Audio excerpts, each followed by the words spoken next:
Alright, hey guys, Kevin the Toy Smuggler here. Yep, we're going to do a Bantha Spotlight. I know you guys are probably saying, I thought the Bantha was going to be Sunday. Well, been working on Michael's Hoff base. Started about 4:40 this morning. Little girl got me up like 4:30, and I just went ahead and got up, turned the coffee on, went straight to work. Well, I done a lot to it today, and I done some painting on it, and it's a little wet. Keith, how you doing, brother? Happy Thanksgiving. So I'm flip flopping the two. So the Bantha got moved up today, and then sometime tomorrow I will be giving guys an update because I just want to make sure I let everything settle up and harden up a whole extra day because every one of the walls on that playset were hollow, and then one of the walls was completely snapped in two. So I went in there and filled all of them in with a partial plaster of Paris mixed in with concrete powder. So boom, it's got an extra 20 pounds to it and it's solid as a rock. But I just want to make sure everything hardens up before I go moving around and shuffling it and handling a whole lot and stuff like that. So today we're going to be talking about the Bantha here and stuff like that. Keith, I hope you're doing great, brother. I missed you yesterday and everything. I hope you and your family are doing all right. But like I said, today we're just going to kind of do a recap, a review. So Keith, if anybody else pops in, if you got any questions about the Bantha, please chime in because I'm sure I'm not going to be able to mention all of it in this review. But like I said, we're just going to kind of recap the story about how all this happened, how it kind of came about, and I'm going to spin the camera here so you guys can have a little bit better look at it, and then I'll probably rotate him around a little bit. This is the prototype, and he's very heavy, solid as a rock. So if you can bear with me, I'm going to spin this camera around and give you guys a better look. I just got to watch the camera angle here because if YouTube sees itself, it'll go nuts. Now we're looking good. There we go. We'll kind of get a little bit more better of a profile like this right here. There we go. All right, guys, I hope you like that view, and I'll probably move it around a little bit and kind of show you different details and stuff. But the biggest thing, I guess we just start from the beginning. Well, gosh, this is well over a year ago now. I'm just still kind of fresh on YouTube. Only been doing YouTube for about a year or so. Actually, I was getting ready to give up on it. I went a solid year and went from 37 subscribers up to 39. Woo-wee. Yeah, a lot of growth going on there. So yeah, I was getting ready just to completely give up on it. And about that time, I had done met Michael from Retro Blasting. I done talked to Toy Ploy, got to know him pretty good, and Tony. And, but still, I wouldn't get any growth. But yet those guys was, was chiming my name out there and stuff, but just not really anything happening. So next thing you know, one by one, all three of those guys mentioned or made a suggestion that I shoot Chris Smith an email on Facebook or PM, whichever one you want to call it. You need to send him some of your artwork. You never know. He might, get you some work. And I thought, okay, well, I'll shoot him my, portfolio. And I shot him some stuff. And he emailed back saying, they're only use UK-based artists. Well, and then, I was fine. I wasn't expecting anything. I was just glad that, he was being nice. Well, about a week later, he finally comes back and said, hey, how would you like to try one of two projects that, no one, really wanted to do? Let's see what Keith's got going there. Oh, yeah, Chuck Michaels. Yeah, I tell you, Michael, he said he's such a great guy. We have a lot of, and I tell you, if you go back and watch the Bantha interview of me and Michael, there was so many comments on people wanting me to go back because they really liked the banter between me and Michael, how we really bounced off each other really well. Like I said, I just think, we got the same mindset on what retro toys and retro toy collecting supposed to be about, but yet we still both come from two retrospectives, him the journalistic point of view and me from a design point of view. So it really leads to a lot of good discussion. He's always opening the door with great questions and stuff. So there's I really enjoy doing commentary with him. So anyway, And I was like, sure, what do you got? And Chris Smith come back, and the main one was the Bantha, and no one wanted to do it because it was so large. And I was like, shoot, worst thing that can happen is I fail and it don't work out. Big woo. I'm not afraid to fail. So I'm kind of change this around so you don't just hear my crazy voice uh, stuff. But so anyway, and I think we ended up doing like 7 weeks straight of videos, and like I said, I didn't really get to spend a whole lot of time on it. It's part time because I was working. Oh my gosh, probably nearly 12 hours a day back in that during that time. But yet, after about 7 weeks, boom, the prototype got done, and working with Chris Smith was just a joy. I mean, we both knew it. He was very simple and clear what he wanted. He wanted this to look a lot like that one photo that we had as reference, and I mean one. So no measurements. I actually had to take the picture on and using the sand people's head, which I got tons of those, and use it as a reference on how tall the legs were and stuff like that. So it was a lot of guesswork. So, but is it perfect? No, but I think we captured the retro feel with this piece, and that's was the name of the game, and that's what that was our intent. We got a lot of great press off of it. People were excited, and the excitement really reigned throughout the whole project and stuff. And kind of give you guys some different viewpoints here and stuff, so you can see all the different hair texture and stuff I did and stuff like that. Yeah, like I said, I sculpt traditionally. Don't do any digital kind of sculpting or anything like that. And the biggest thing too, we wanted to make sure that the Tuscan Raider Sand People guy could fit inside of it. That was a joy to do, but we thought it was very necessary to pull it off like that.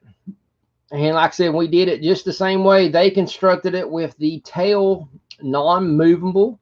Yeah, we studied the picture, we blew it up the best we could, and didn't see any kind of articulation, which was unlike the let's see here, the Dubach back in the day. It had you turned its tail and the head would move it. This piece did not look like it did that. So we tried to stay true as we could with that, and but the legs are movable. I got these on the really good heavy duty O-ring, so it's really important. And the reason I did that was this thing would have been supposed to have been made not long after the Rancor, and I used the same design method as the Rancor had his, which was an O-ring type, bungee inside, very similar to how they done the 12-inch Chewbacca arms and legs.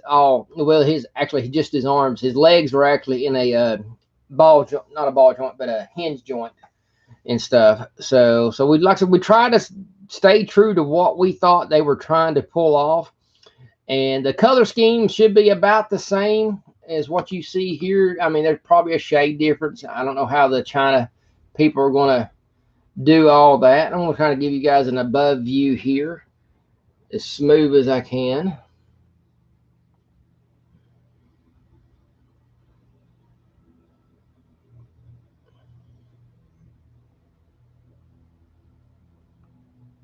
Yeah, he's really good size. And I got him on this mat board here. I can probably get a very accurate inch count on head to tail here. Let me pick him up and square him up here. And we are looking at, if I put him on this side here, I'll move him back in frame, guys. We were looking at, he lengthwise from nose to tail, we're looking at 13¼ inches long. So, of course, the one that everybody else is going to be getting, is not going to be solid. It's going to be hollow, just like any other standard toy in the day, or even now. They don't like putting too much plastic in anything. So, but like I said, the Bantha, like I said, has been I ain't gonna lie, an emotional roller coaster. there was a lot of craziness going on. Everybody was, a lot of people, especially, the repo people didn't want, everybody to make it, because that was when things were still pretty heated about the Luke Skywalker and Stormtrooper, the Yak Face, and the Snaggletooth came out just before all this happened. So there was a lot of heat from the repo people. You know how they really stirred up a good storm there, and I kind of came in right after that and caught a little heat, but not much, just because technically this has never been done. So the heat wasn't as bad from that point of view.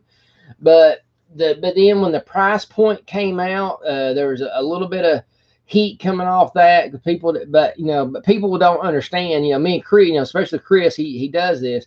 People just truly don't understand the cost of these metal molds. They're just extremely outrageous.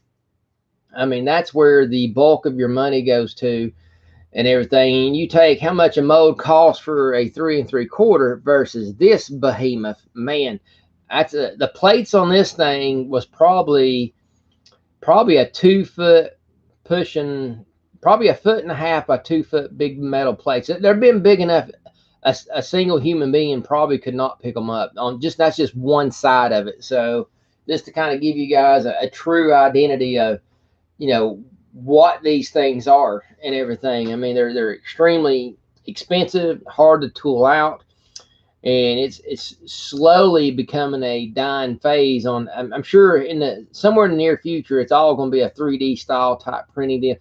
The modes are going to be designed as a 3D print. So the negatives part. So it's going to be interesting in the next 10 years. I have a pretty sneaky feeling that the toy industry is going to do another big change with all the revolution techniques coming from digital, from the ZBrush people and stuff like that. I think things are on the rise and take another big change, and I hope it brings the prices down instead of raising prices up. It's just toys. I agree with you, Keith. Buy what you want. If you don't like it, and I do the same thing with Star Wars. I do the same thing with Megos. Everybody knows here how much I praise Mego, but I don't buy every new Mego that comes out. I buy the stuff I really want, and it's took me. The bad part with me and Mego is I was kind of late to the party. I was almost knocking on 2 years late. I seen them coming out, but I was so busy doing other things I didn't really pay. Honestly, I thought they was just coming out with a handful of figures and that was going to be the end of it.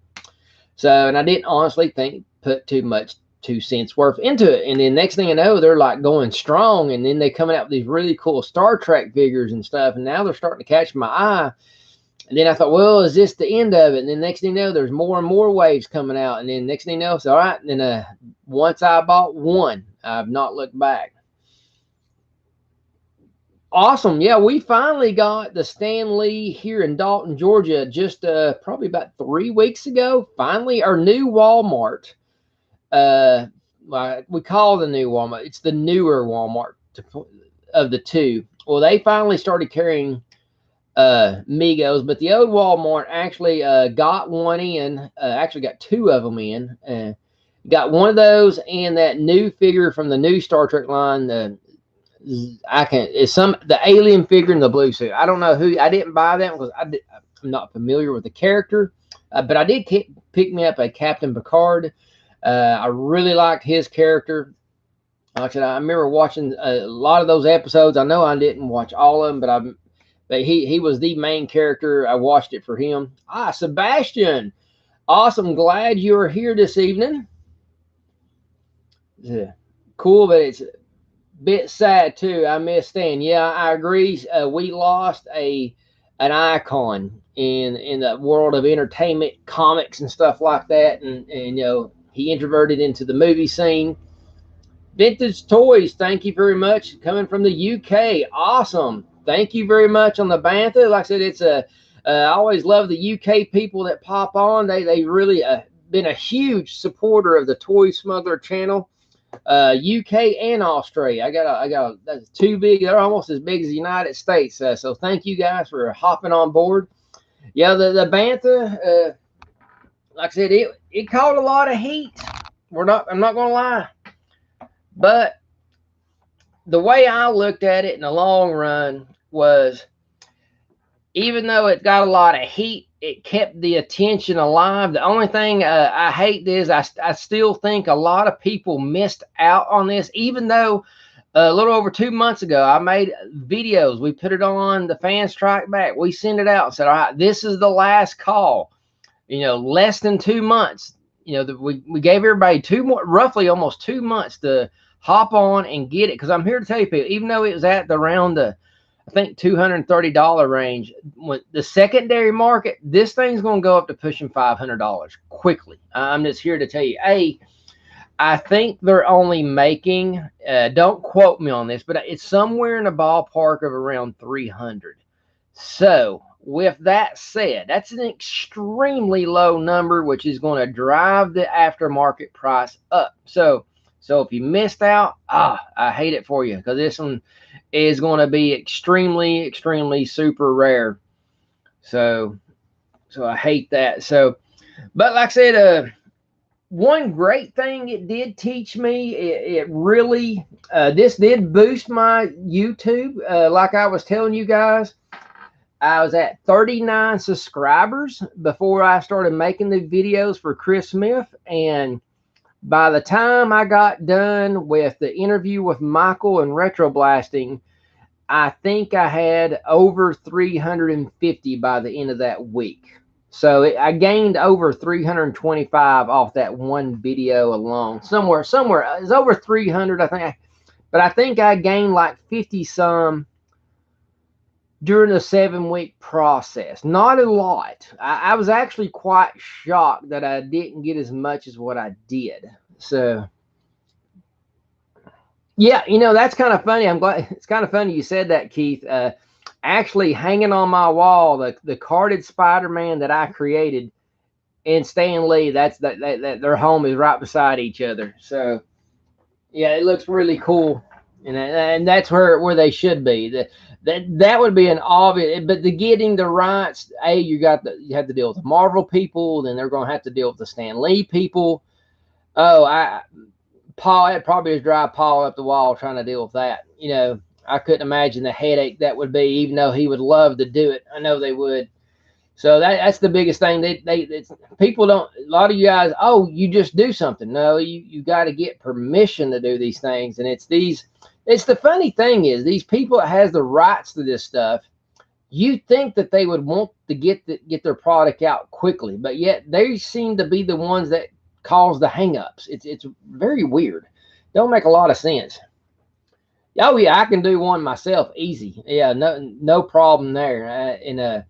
For sure. Like I said, but I only got the one stand. I got him sealed up. I may get another one day. I don't know. I'm kind of getting out of buying twos. If I want one open, I just open it. If I want to keep it sealed, I just keep it sealed. I don't try not to think too much in it. Space, I've been talking about studio and studio space. That's always been, real estate is always an issue, especially with me being a professional artist.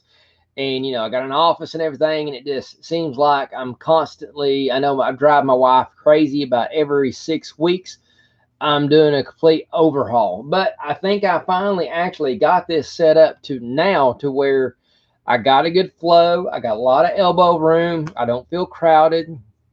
It looks really nice. I think it's going to have a good function to it. And at the end of the day, that's what matters. I want to be able to see my collection. I'm tired of my collection being up in boxes, hidden in the closet. And so I don't mind extra things being in the closet, but just not the main things. So too many main things stayed boxed up, like my G.I. Joes.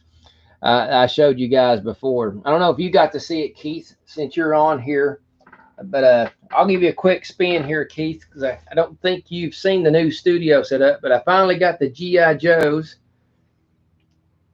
finally out of the case.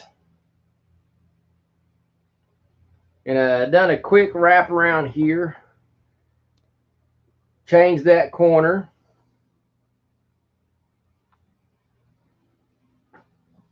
Kept the back wall here the same, the usual that everyone normally. The only thing I made different is the dead center here.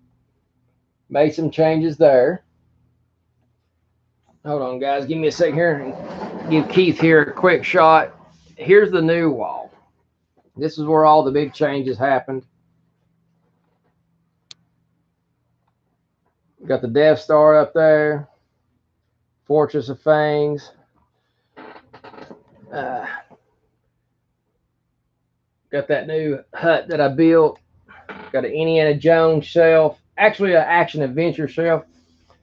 Now, and I'm just redoing my Star Wars corner since now I got an extra shelf that can hold much, much more. Got my custom Obi-Wan Kenobi.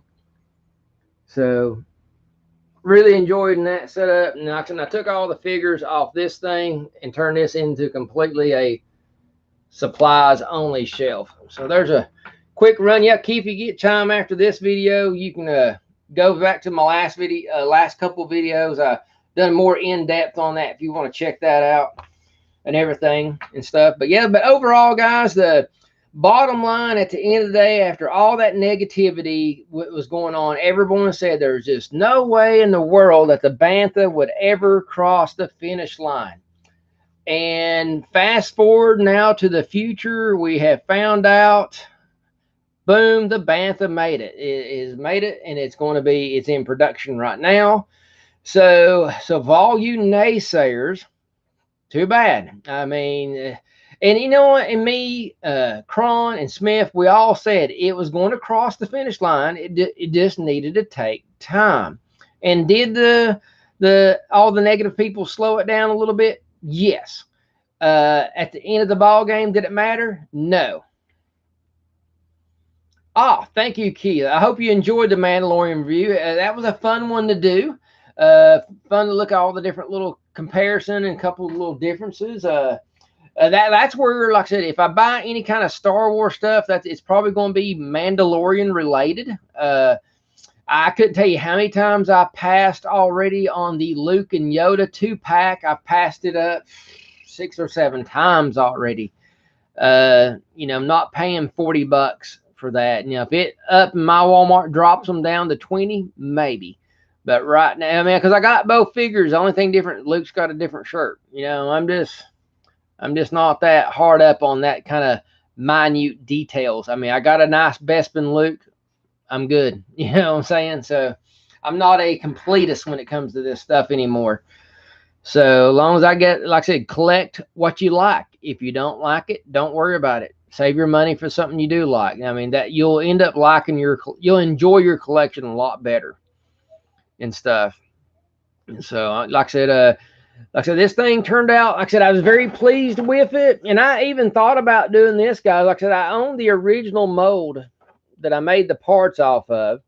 And what I thought about doing is pouring one of these, then giving it the Toy Smuggler, trick it out, and putting the braids on its hair down here on its chin, and, you know, and do some different crazy stuff coming off of it. Maybe put some rifles on it, and maybe change the bags out to something more militaristic or something like that. Something else like the Sand People would have done. So I thought about doing that just to kind of, you know, change it up, just to have a different version to set up with this one. So that's something I have thought about doing.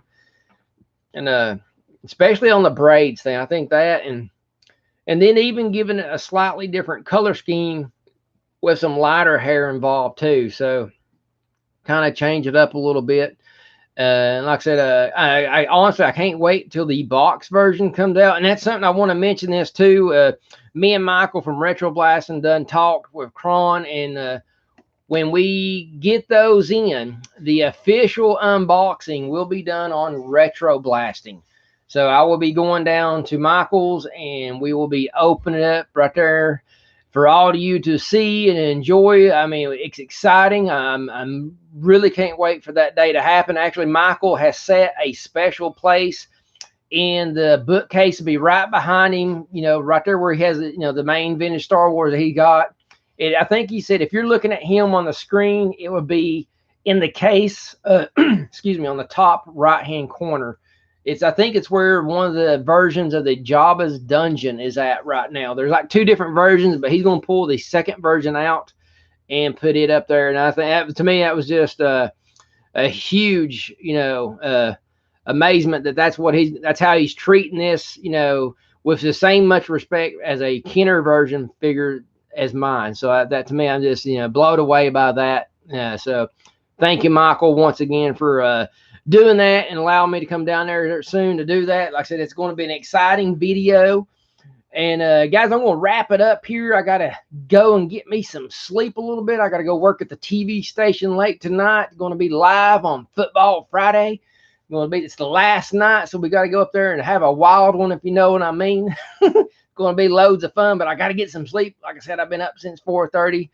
Been working on some commercial stuff. Been working on battleground stuff. Been helping the wife out with stuff around the house, getting them all them Christmas decorations up and stuff, and still not done. Oh gosh, it's like a never-ending process with that.